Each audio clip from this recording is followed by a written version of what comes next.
na bata to talaga. Naku, ikaw na bata ka! Wala ka na talagang ginawang tama! Mana ka sa akin mo! Halika dito! Halika!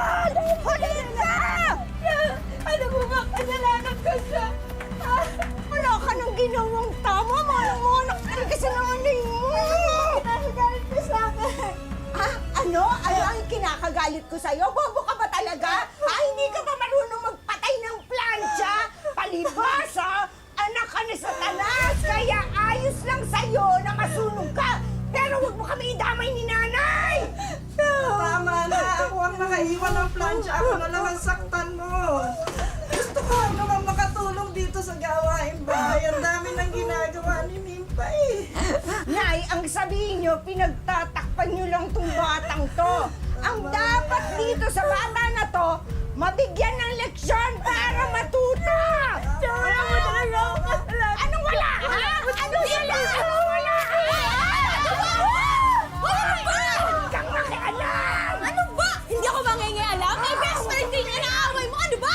Ano ba kasalanan sila? Bakit galit na galit ka, ha? Ha? Habi niyo bang malakit? Ano mo, nagigigil na talaga. Sinabi ko na sa'yo, huwag kang makikialam! Alam mo, bakit na nga ng ugali mo? Ang sama pa ng mukha mo! Kaya total, useless naman yung pagmumukha mo, di ba? Sunugin na lang natin! Sunugin na yung pagmumukha mo! Sunugin! Tara na ka! Tama na yan! Hay! Malintik na bata to! Hay! Bumalik kayo! Isang kwento ng pagmamahalan at pagkakaibigan ang hatid namin sa inyo ngayong Love Month. Gaano kaya katibay ang samahan na mag-BFF na sina Nympha at Christine kung dadaan ito sa mga hamon at masasamang biro ng tadhana? Ano ba ang mas mahalaga? Pagkakaibigan o pagkakaibigan? Ano ang gagawin nyo kung ang binavali nyong pagkakaibigan ay magdudulot ng peligro at karahasan? Sundan natin ang kwento sa bagong 3-part special ng Tadhana. Ilang buwan na lang. Aalis ka na.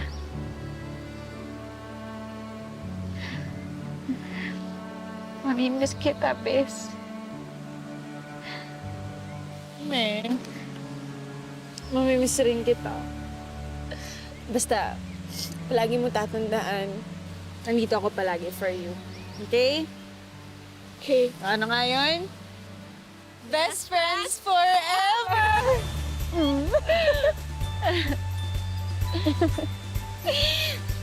Salamat, Bes. Ano naman, para sa'yo, Bes.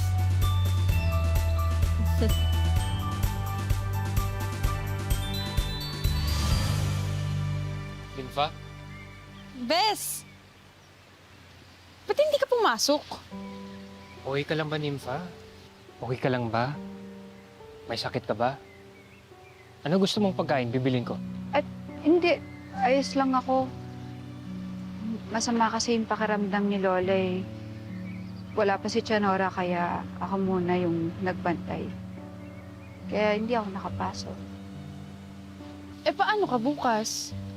Hindi ka pwede mawala sa prom night natin, ah. Pupunta naman yung prom date ko, di ba? Hindi pupunta si Nympha.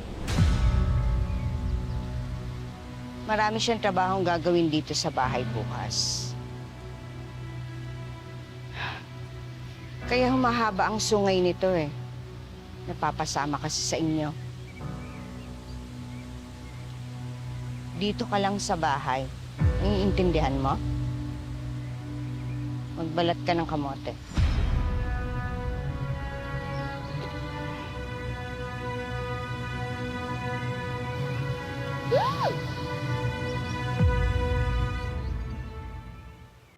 Oo nga pala. Ano po ito la? Damit yan ng nanay mo. Isuot mo. Pwede mong isuot yan mamayang gabi. Kasama mo mga kaibigan mo. Ang tiyang Nora mo naman sa Makalopa uuwi. Ako na bahala sa kanya. Bes! Bes, anong ginagawa mo dito? Pasok ka! Bes. Hello. Lola. Hello po. Hello po.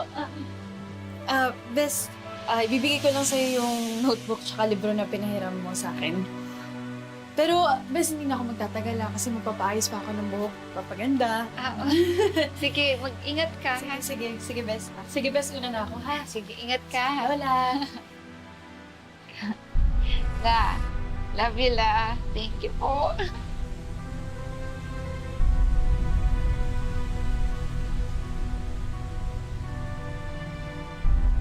Good evening, everyone. It's time to start our much-anticipated prom night. A round of applause for the gentleman who looks absolutely striking and to the stunning young ladies tonight.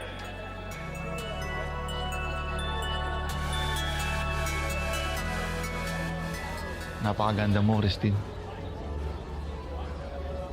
Ikaw, Luis, wala ka man lang compliment sa akin. Given na yun. You look nice.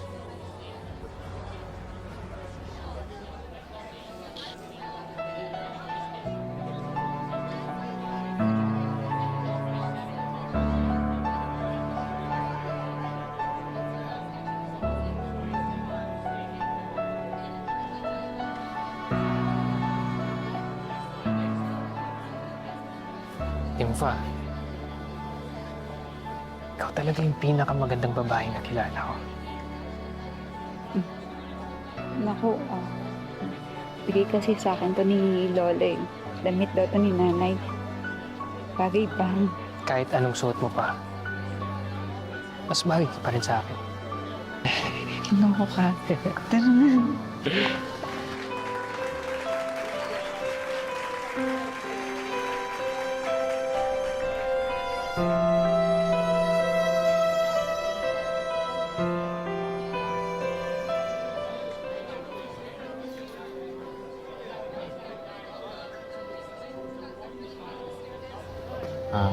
Christine, hindi ba tayo sa'yo?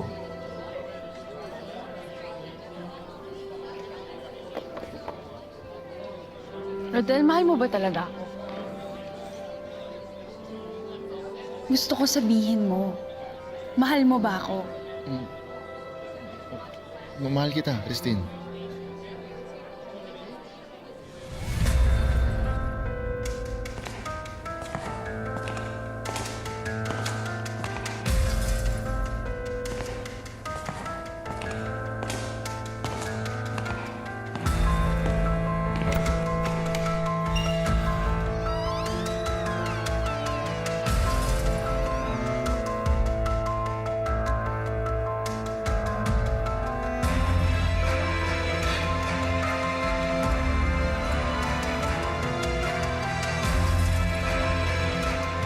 Christine.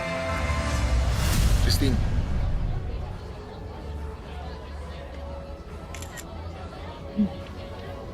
Thank you.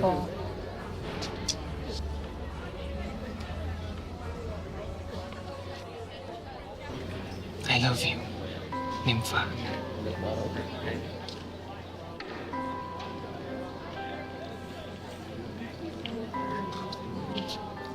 Sana bago ako pumunta sa Manila, malaman ko ng sagot mo. Mga bata pa tayo. May kanya-kanya tayong responsibilidad. Yung sa akin nga lang, mas mabigat. Wala akong sapat na oras para sa relasyon. So yun na yun. Pinabasted mo na ako.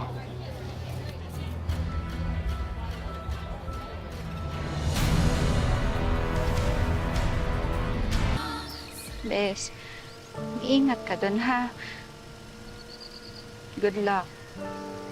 Galingan mo sa school mo. Ito naman, para naman ako mag-a-abroad. Lapit lang ng Manila, tsaka uwi naman ako dito monthly. Basta, Bes. Hindi mo akong kakalimutan, ha? Never. Di ba nga may promise tayo sa isa't isa? Ano nga yun? Best friends forever!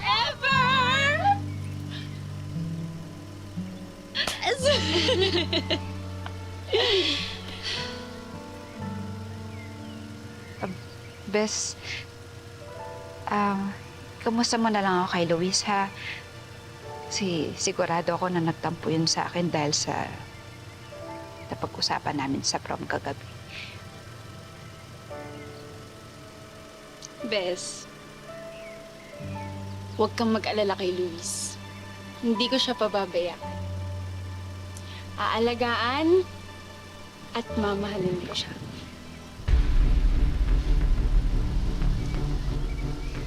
Para sa'yo! Babakuran ko yung lalaking yun. Hindi pwedeng mapunta siya sa kahit na kanino at walang babaeng pwedeng umangkin sa kanya. Magkamatayan na, no? Hindi ko hayaan mangyari. Salamat, Bes! Oo naman, Bes. Sige na, Bes.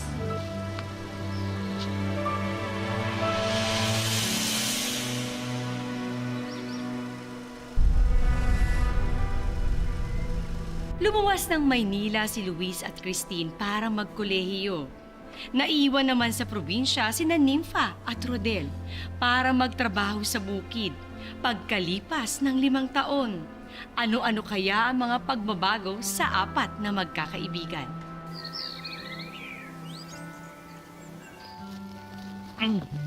Ma'am, pa-paper na lang po, ma'am.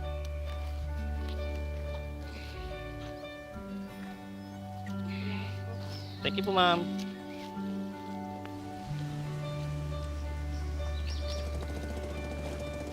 Sige po.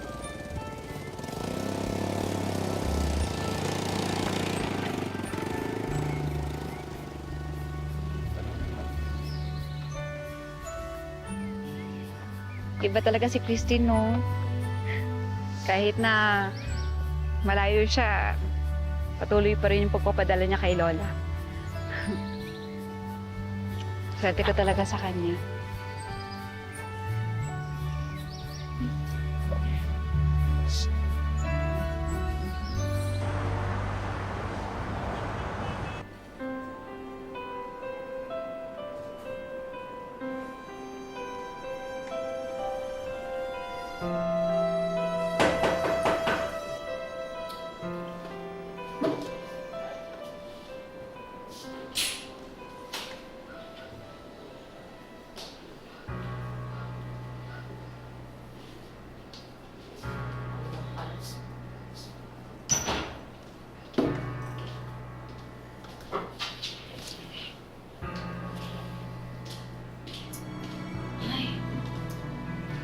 Ba, Luis! Ano?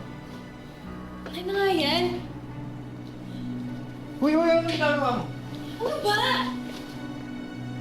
Tinatapon ko na yung dapat mo nang kalimutan. Okay? Luis, ano ba? It's been 5 years. Pwede ba? Let go of her! Sigurado ko may iba na ring lalaki nagpapasaya kay Nympha. Kaya please, piliin mo na rin maging masaya.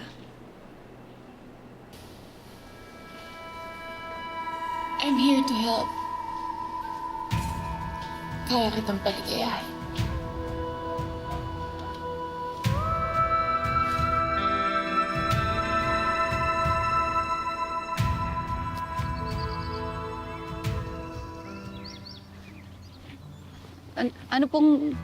Ano pong nangyari? Si lola mo, Gina, namatay. Lola? Lola?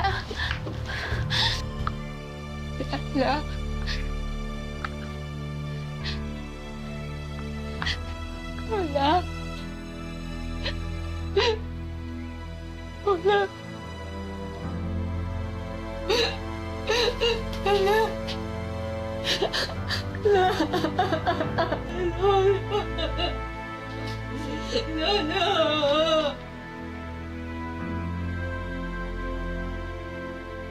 Wala kang karapatang magluksa. Ikaw ang may kasalanan kung bakit namatay si nanay. Kung nandito ka at binantayan mo siya, sana buhay pa siya. Ganito. Huwag ka! Huwag ka! Guys! Ayos ka! Nainis! Malas ka talaga! Umayos ka! Lola! Bumalik dito! Umayos ka!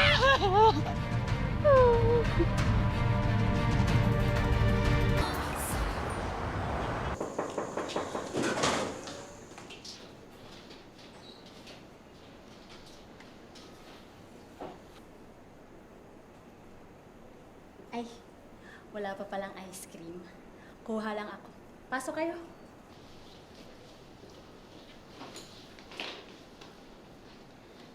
Bestie! Ay, mo sobrang kiting na, miss! Rodel! Ako rin, salamat ha.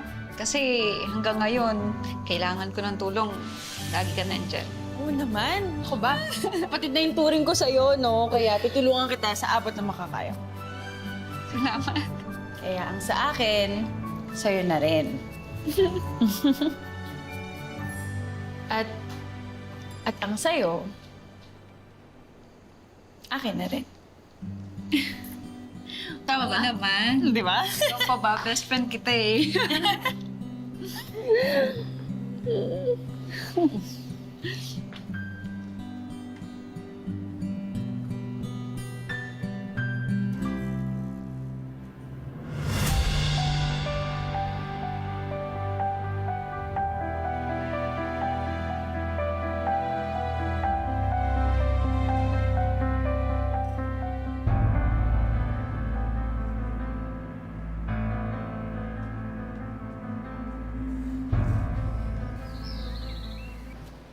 Wala ka bang girlfriend?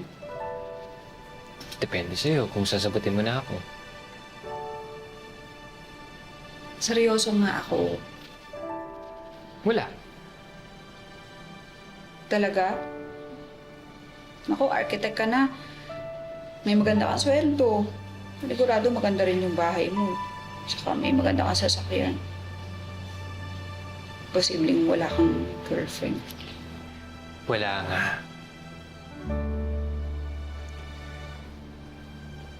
Marami ako nakilala. Pero ang totoo niyan, Nympha, sinubukan kong hanapin ka sa kanila. Pero hindi kita makita. Saka ko lang na-realize na hindi ko pala kailangan maghanap. Ang kailangan kong maghintay.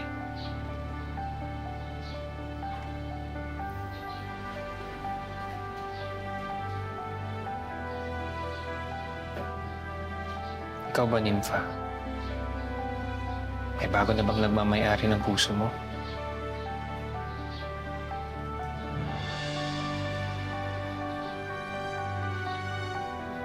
So, pwede ulit ako manligaw?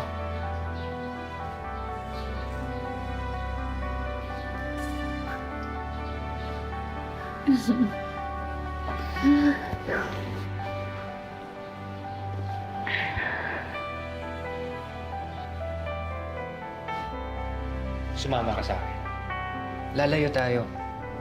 Kahit sa ibang bansa, basta kasama ka. Please. Ka?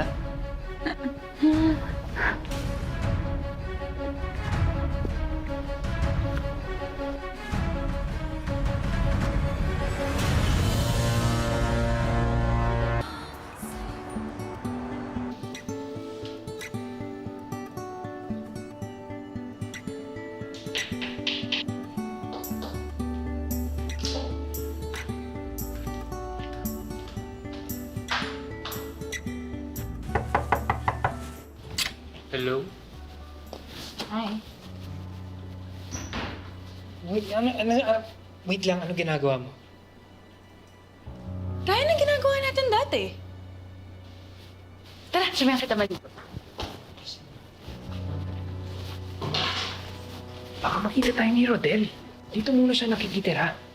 Nag-ahanap muna siya ng trabaho. Okay?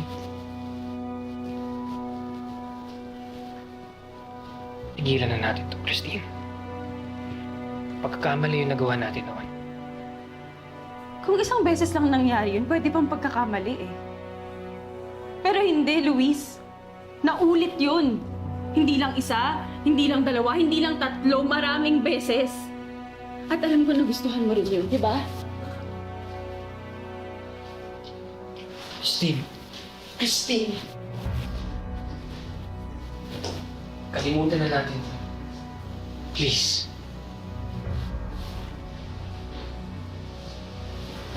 Sisimula na ulit kami ni Nympha. Hindi ka ba masaya?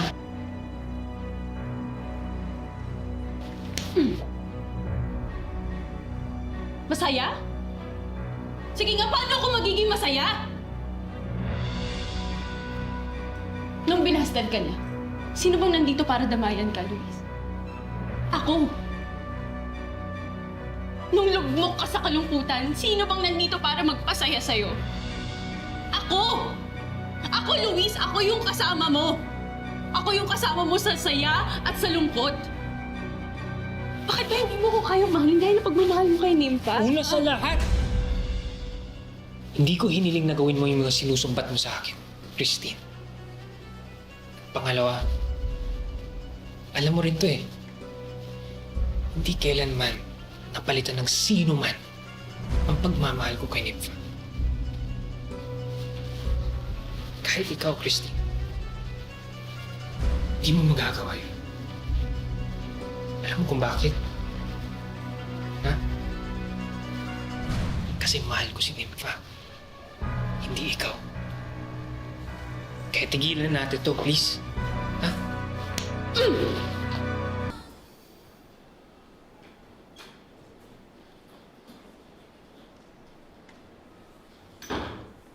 Hindi na ba dito? Saan si Luis? Umalis. Minute yung boss niya. Actually, may kinuha lang ako kay Luis eh. Paalis na rin sana ako. Kaya lang, sabi niya sa akin, paparating ka na daw. Kaya hinintay na kita. Kumusta pala yung trabaho mo? Nakahanap ka ba? Yan, sa awa ng Diyos. Oo. Kinuha ko ng kaibigan ni Luis na messenger. Bukas ako magsisimula.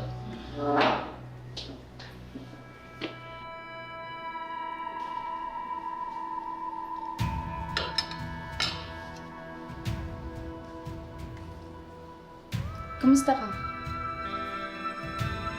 Ito, hanggang ngayon, mamahal ng taong may iba ng mahal.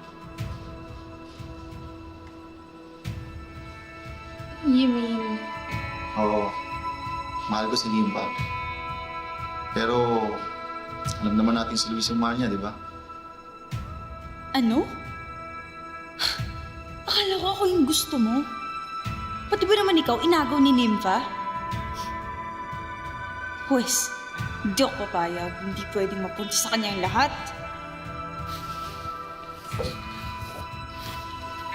Alam mo? Kung ako sa'yo, kalimutan mo si Nympha. May alam akong paraan.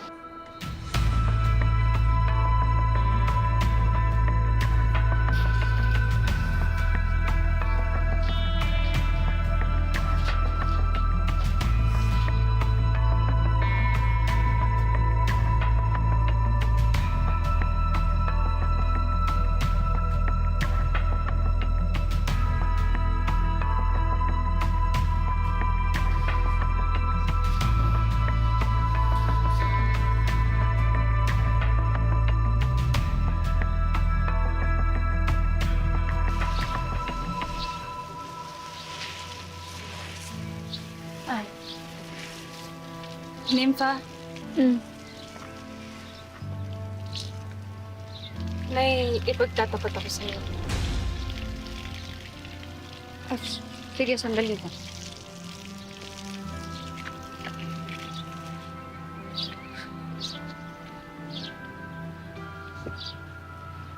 Oh, Luis! Sakto yung dating mo. Oras na para sabihin natin kay Nympha ang lahat.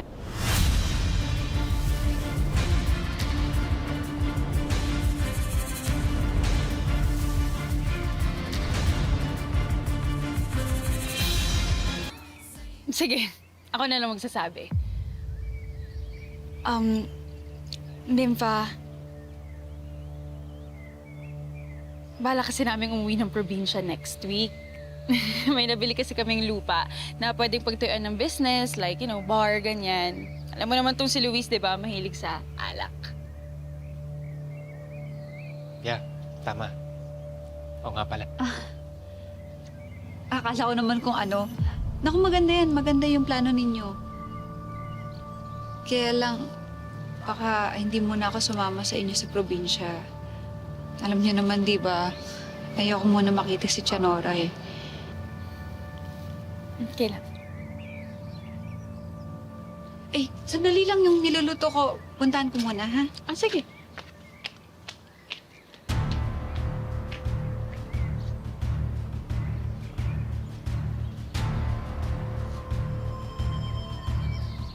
Pasalamat ka, hindi ko sinabi kay Nympha lahat. Hindi ako nakikipaglaro sa'yo, Christine. Huwag mong hayaang masagad ako. Kasi pag nangyari yun, pati si Nympha mawawala sa buhay mo. Oo, ilalayo ko siya. Aalis kami at hindi mo na siya makikita. Ever.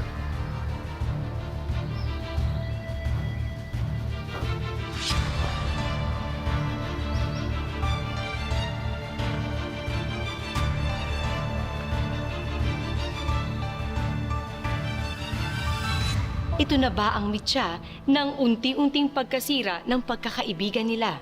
Abangan ang karugtong sa susunod na Sabado dito lang sa mas pinalakas at mas pinagandang tadhana. Mga kapuso, ako po si Marian Rivera.